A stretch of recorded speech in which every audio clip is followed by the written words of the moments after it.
Ya, ini berbicara mengenai hati nurani di Pak Magdir Ismail juga harus bersuara. Salah satu advokat yang juga menangani kasus korupsi, Pak Magdir.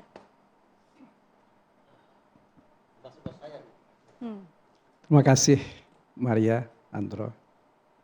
Begini, saya itu kagum dengan Saur yang begitu bersemangat untuk memberantas korupsi. Tapi ada satu hal saya kira yang kita mesti pikirkan dan kita mesti jernih melihatnya. Begitu banyak sekarang ini digembar-gemborkan nilai korupsi yang ratusan triliun. Ya. Siapa yang menghitung itu, Andro?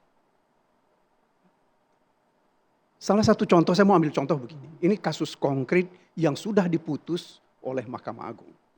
Terkait dengan pemilik Duta Palma. Ya, Pak Surya Darmadi. Ketika didakwa, beliau itu didakwa merugikan keuangan negara 78 triliun. Itu dakwaannya. Bagaimana mereka menghitungnya? Tidak ada. Siapa yang tahu? Yang sepanjang yang saya tahu yang menghitung, yang melakukan perhitungan itu adalah ahli tanah, orang kehutanan, ya, yang mereka menghitung kerugian itu terjadi karena untuk memulihkan tanah yang digunakan menjadi kebun itu perlu waktu 100 tahun. Per hektar biaya memulihkan tanah itu sekian ratus miliar atau sekian puluh miliar. Nah itulah cara mereka menghitung. Ini kan gak pernah ada yang real. Ya.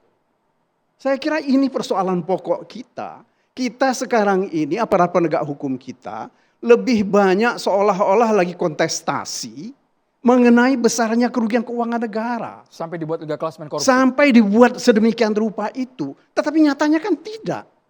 Nah dalam perkaranya Pak Surya Darmadi itu, dia dinyatakan di dalam perkara itu kerugian keuangan negara itu 2,6 sekian triliun.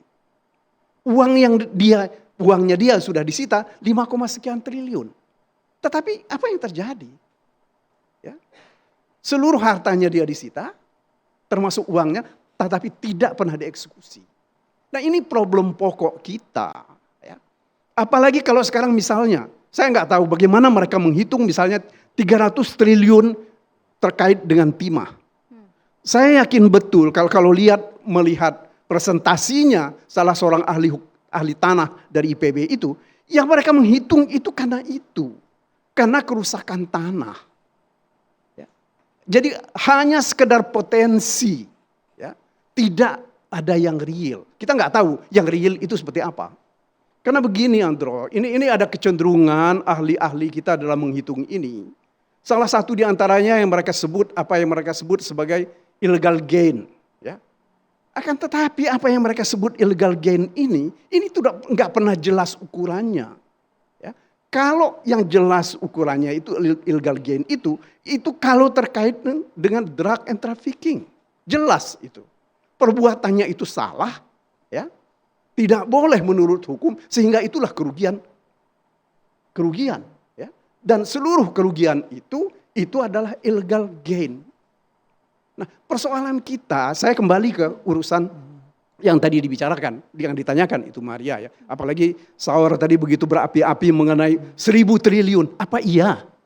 Siapa yang menghitungnya? Nah apalagi terakhir ini kan sudah agak setengah berbalik kan. Hampir balik kanan.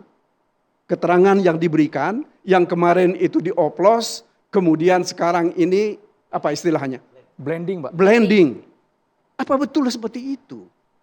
Kalau misalnya mereka itu mendapatkan keuntungan per barel misalnya berapa dolar, mereka itu kan punya uang untuk mengimport minyak itu, kemudian kita gunakan di sini. Mereka kan pakai uang, ada cost of money. Apa itu nggak pernah dihitung?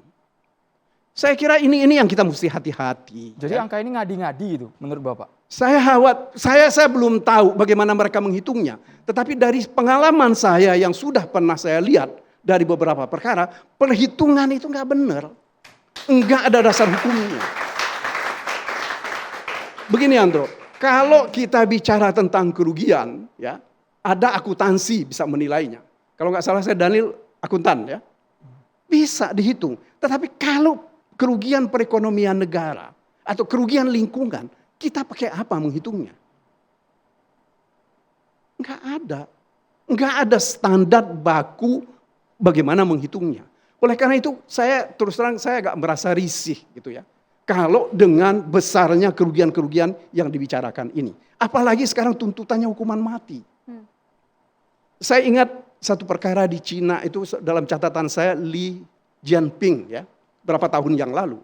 Dia itu dihukum mati karena dia melakukan penggelapan yang nilainya kalau kita rupiahkan itu sampai 7 triliun. Ini penggelapan. Real artinya. Bukan seperti yang kita bicarakan sekarang ini. Saya termasuk orang yang tidak setuju dengan hukuman mati. Ya. Kenapa?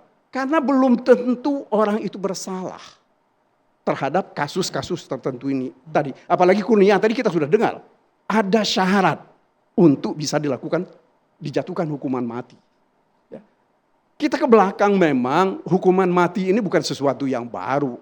Ya. Dari zamannya Hammurabi itu sudah ada hukuman mati.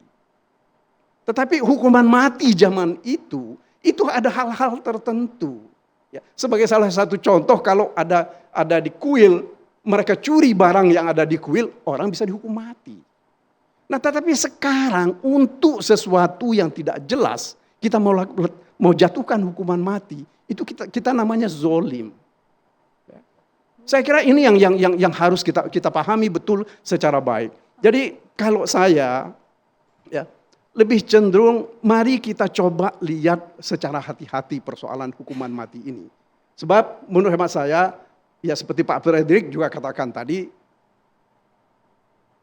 ya hukuman mati itu sama saja dengan kita mengambil hak Tuhan untuk mematikan orang. Meskipun ya dalam Islam saya tahu sedikit, Daniel bisa jelaskan bahwa umumnya ya hukuman mati itu kan terhadap pembunuhan. Dan kalau terhadap pembunuhan itu pun, kalau keluarganya memaafkan, itu tidak akan dijatuhkan hukuman mati. Lalu kalau tidak hukuman mati apa, Pak? Saya kira Efek begini, yang pantas begitu. pidana itu gunanya itu adalah optimum remedium. Ya. Pengembalian sebesar-besarnya atas kerugian. Ngapain kita menghukum mati orang? Nggak ada gunanya. Ya istilahnya Pak Frederick itu adalah balas dendam. Kalau saya lebih cenderung untuk diambil seluruh hartanya, ya. Kemudian hasil korupsinya itu kalau memang betul itu ada, itu dirampas, dan kemudian dia lebih banyak lagi dihukum untuk membayar denda. Sekarang ini denda yang dijatuhkan itu kalau saya tidak keliru maksimal itu cuma 1 miliar. Ya. Ini yang harus kita pikirkan ke depan. Kalau saya justru cenderung sekarang ini, kalau ada orang ya tidak minta diadili, tetapi dia bukan hanya sekedar mengembalikan berapa banyak uang yang dia korupsi, ya, tetapi dia juga bersedia didenda, untuk membayar denda kepada negara. Kenapa tidak? Ya. Kenapa tidak? Bang Daniel ditanggapi. Kenapa tidak Bang dimaafkan saja kalau semua Saya asetnya, bikin semua dulu nih. hartanya disita? Boleh nggak sedikit sebelum Bang Daniel? Sedikit. Aku tambahin sedikit lagi Bang ya. sedikit. Oh, Jadi oke. putusan Mahkamah Konstitusi itu mengatakan bahwa harus ada kerugian yang nyata. Jadi tidak bisa orang dihukum atas potensi kerugian yang Pak Magdir sampaikan tadi. 1.000 triliun itu harus nyata itu. Taksirannya harus jelas Bang. Harus Konkret, jelas Bang, ya. dihitung jelas berapa jumlahnya baru bisa dituntut. Itu satu. Yang kedua, soal hukuman mati. Hukuman mati ini pernah diterapkan di Indonesia pada kasus Yusuf Muda Dalam. Ya, pada tahun 66 dia dijatuhi hukuman mati selaku Menteri Urusan Bank Sentral sekaligus merangkap jadi Gubernur BI. Cuman dia meninggal dalam penjara sebelum eksekusi itu dilakukan. Artinya Indonesia pernah menerapkan hukuman mati terhadap kerugian negara 94 miliar pada tahun 66. Mungkin Bang hari ini Daniel, ditanggapi. 100 Bang triliun Daniel. mungkin Bang ya. Saur ditanggapi. Mungkin tidak ini, Bang Pak. Saur ya. Iya, baik.